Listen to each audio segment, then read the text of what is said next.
میاں شیر محمد شرقپوری علیہ رحمہ فجر کی نماز کے بعد یہ ٹوٹیاں نہیں جس طرح ہوتی تو وہ چھوٹا سا برآمدہ تھا تو برآمدے کے اوپر بیٹھ کے وظائف کرتے تھے اور پھر اشراق کی نماز تک وہاں بیٹھتے اور پھر تشریف لے جاتے۔ گرمی کی شدت تھی تو حضرت فرائض کی ادائیگی کے بعد وہاں چلے گئے تو نمازیوں نے آپس سے مشورہ کیا کہ یار حضرت کو عرض کریں کہ بارش کے لیے دعا کی جائے، تو حضرت جا کے وہاں اپنے وظائف میں لگ گئے۔ تو انہوں نے کہا چلو ہم مسجد کے سین میں کھڑے ہو جاتے ہیں، حضرت توجہ کریں گے تو عرض کریں گے۔ تو جتنے نمازی تھے وہ سارے صحن میں کھڑے ہو گئے اور برآمدے کے اوپر میاں صاحب وظائف میں لگے۔ جب آپ کی نظر پڑتی نا لوگوں کی جانب تو جتنے بھی نمازی تھے سارے ہاتھوں سے اشارے کر کے کہتے یعنی دعا کرو، زبان سے نہ بولتے، ہاتھوں کو ایسے ہلاتے اور یہ کہتے کہ ادھر آسمان کی طرف اشارہ کر کے کہتے دعا کرو۔ میاں صاحب پھر وظائف میں لگ جاتے۔ پھر جب میاں صاحب کی آنکھ اٹھتی نا تو یہ سارے ہاتھ اٹھاتے اور آسمان کی طرف ہاتھ اٹھا کہتے۔ میاں صاحب پھر وظائف میں لگ جاتے۔ جب 2-3 مرتبہ ایسا ہوا نا تو میاں صاحب کی ہنسی نکل گئی اور ایسے آسمان کی طرف دیکھ کے کہا چل ہن پا دے۔ کہتے ہیں بس یہ بات کہنے کی دیر تھی کہ چھم چھم می برسنے لگا۔ تو جب کوئی حضور کا ہو جاتا ہے تو رب اس کو اپنا محبوب بنا لیتا ہے۔ تو حضور کی محبت خدا کی محبوبیت کا ذریعہ ہے، اس لیے ہمیں حضور کا پیار اپنی روحوں میں موجزن کرنا ہے، حضور کی محبت اپنی روحوں میں اتارنی ہے، اور محبت اپنے تمام تر تقاضوں کے ساتھ جب روح پذیر ہوگی تو پھر ہمارا انداز زندگی بھی سنور جائے گا، ہماری آخرت بھی سنور جائے گی۔ محبت کے من جملہ تقاضوں میں سے سب سے بڑا تقاضا محبوب کی اطاعت ہے کہ بندہ جس سے پیار کرتا ہے اس کی بات مانتا ہے۔ یہ ہے دعوی محبت کا ثبوت، اس کی دلیل۔ اور حضور کے صحابہ کی زندگیاں دیکھیے کہ انہوں نے حضور علیہ السلام کے ساتھ کیسے پیار کیا، حضور کی محبت میں اپنی عادتوں کو بدل دیا۔ حالانکہ عادتیں نہیں بدلی جاتی، 2 سکے بھائی ہوں، رشتہ کتنا گوڑا ہے، اور ایک گھر میں پرورش پائی ہے، ایک گود میں پلے ہیں، ایک باپ کے گہوارہ تربیت میں رہے ہیں، لیکن طبائع میں اختلاف یہ ایک فطری بات ہوتی ہے۔ ہمارے پاس لوگ آتے ہیں 2 سکے بھائی ہوتے ہیں، ایک کی طبیعت ادھر کو جا رہی ہوتی ہے، دوسرے کا مزاج ادھر کو جا رہا ہوتا ہے، ایک سخت نرم مزاج ہوتا ہے اور دوسرے کی آنکھوں سے انگارے پھوٹ رہے ہوتے ہیں، ایک معاف کر دینے والا ہوتا ہے، ایک سخت غصیلہ ہوتا ہے، ایک کی طبیعت کے اندر تلخی کی چنگاریاں ہوتی ہیں اور ایک کی طبیعت کے اندر نرمی کے پھول ہوتے ہیں۔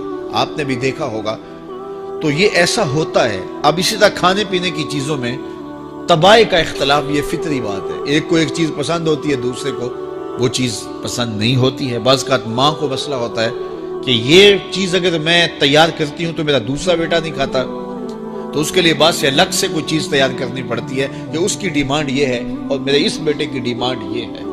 مائیں مزاج سمجھتی ہیں، ایک آغوش میں پرورش پانے کے باوجود خون ایک ہے، گہوارہ تربیت ایک ہے، دودھ ایک ہے، لیکن طبیعتوں کے اندر اختلاف پایا جا رہا ہے۔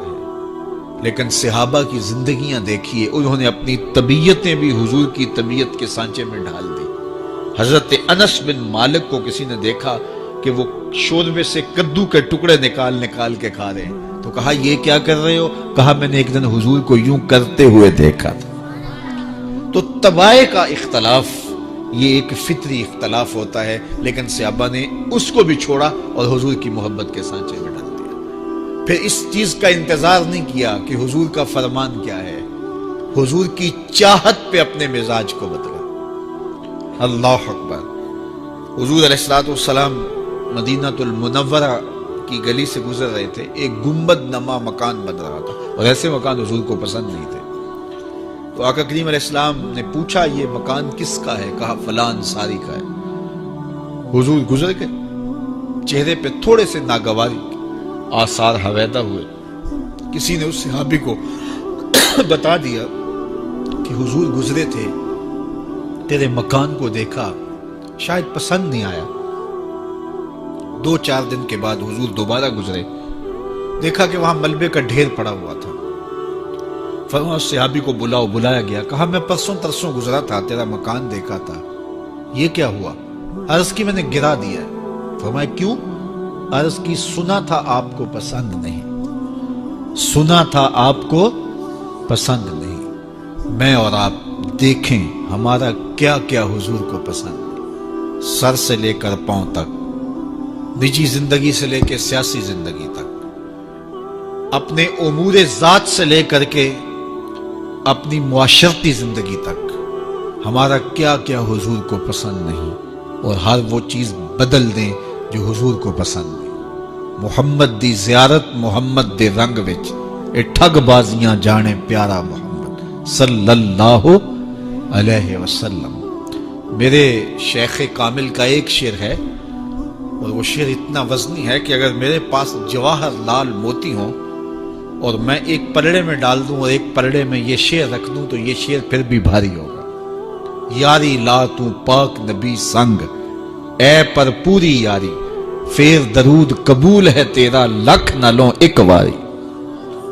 1.25 لاکھ مرتبہ درود پڑھنا ایک طرف, اور ایک دفعہ حضور کی ذات پہ درود پڑھنا, ان کی محبت کے سانچے میں یوں ڈھل کر کے جو وہ کہتے ہیں وہ میری زندگی کا عمل ہے, یہ اس سے وزنی ہے, یہ اس سے بھاری ہے. تو حضور کی محبت. حضور کے ایک صحابی تھے, وہ حضور کو ملنے آئے, اور آئے تھے بحرین سے. اچھا, انہوں نے حضور کو سلام کیا تو حضور نے رخ پھیر لیا, ناراضگی کا اظہار کیا. تو وہ سمجھے کہ شاید حضور نے ایسے ہی رخ پھیرا, تو جدھر حضور نے رخ پھیرا وہ ادھر جا کے سلام کرتے ہیں. تو حضور نے پھر رخ پھیر لیا. سمجھ گئے کہ حضور ناراض ہیں. اب انہیں سمجھ یہ نہیں آ رہی تھی کہ ناراضگی کا سبب کیا ہے. وہ اصحاب رسول سے پوچھنے لگے کہ حضور مجھ سے ناراض لگتے ہیں, آپ میں سے کوئی بتا سکتا ہے کہ حضور کیوں ناراض ہیں؟ اللہ اکبر. آج تو کوئی بڑا باپ ہو, مرشد ہو, استاد ہو, ناراض ہو جائے اور شاگرد کو ناراضگی کی وجہ معلوم نہ ہو تو وہ الٹا ناراض آگے سے ہو جاتا ہے کہ میں نے جرم کیوں کیا ہے کہ استاد کا مزاج بگڑ گیا ہے. اللہ اکبر. لیکن ذرا دیکھیے, رنگ دیکھیے محبت کے. وہ صحابہ سے پوچھتا پھرتا ہے کہ حضور مجھ سے ناراض ہیں, مجھے بتائیے کہ کیا سبب ہوا. تو انہوں نے کہا کہ یہ تیرے ہاتھ میں جو سونے کی انگوٹھی ہے اس سے حضور ناراض ہے, کیونکہ حضور اس کو منع کر چکے ہیں. امت کے لیے سونا چاندی حضور نے امت کے مردوں کے لیے منع فرما دیا. صرف 4.5 ماشے سے کچھ کم کی انگوٹھی چاندی کی, اور وہ بھی عدد میں 1 ہو, شریعت نے جائز رکھی ہے. اگر 2 ماشے کی 2 ہوں گی تو پھر بھی جائز نہیں. عورت کو جائز ہے 10 انگوٹھیاں پہنے, سونے کی پہنے, چاندی کی پہنے, یہ اس کا زیور ہے. مرد کو زیور کی ضرورت نہیں ہے, زینت کی ضرورت نہیں ہے. لہٰذا مرد کے لیے 1 انگوٹھی رکھی گئی ہے, وہ بھی اس لیے کہ اگر وہ کہیں مشکل میں ہو تو اس کو بیچ کر کے 2 وقت کا کھانا لے سکے.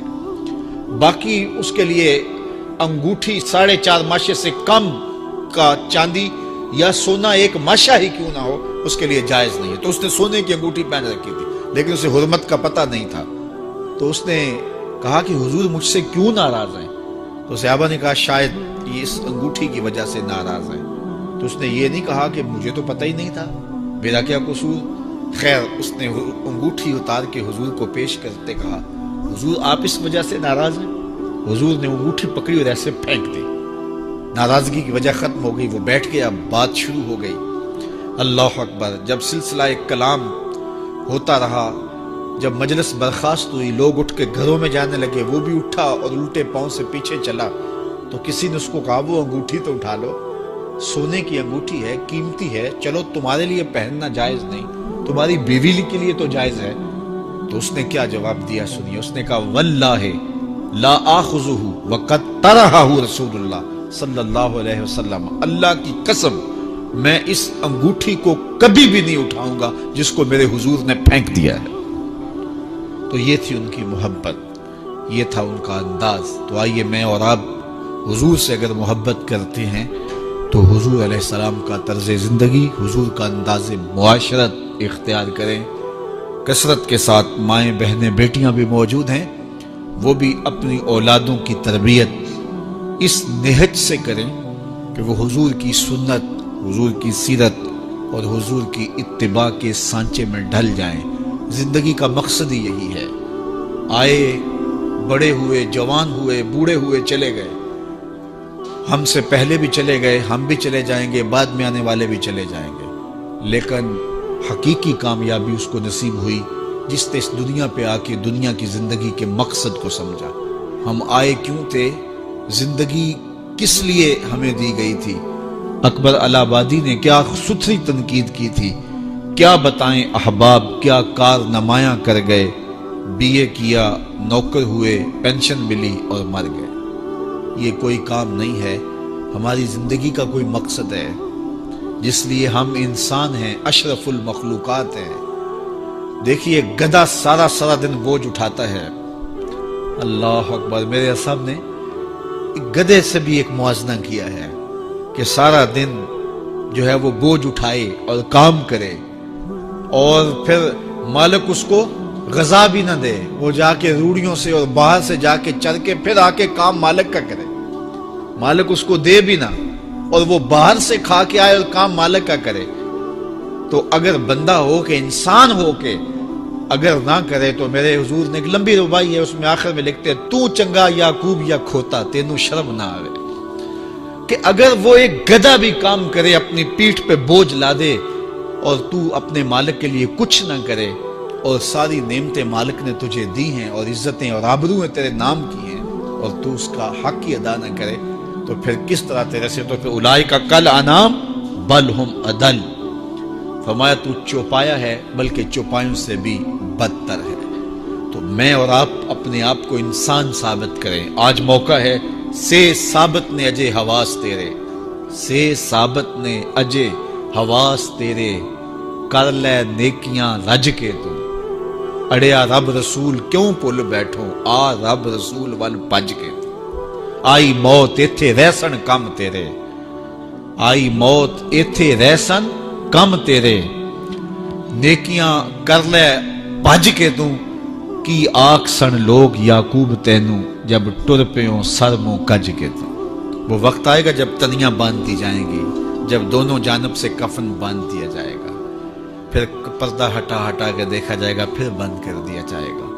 وہ لمحے کتنے دردناک ہوں گے، وہ گھڑیاں کتنی دردناک ہوں گی۔ آج مجھے اور آپ کو اللہ نے موقع دیا ہے، تو آج حضور کی سیرت کو اپنانے کا، اپنی روحوں میں اتارنے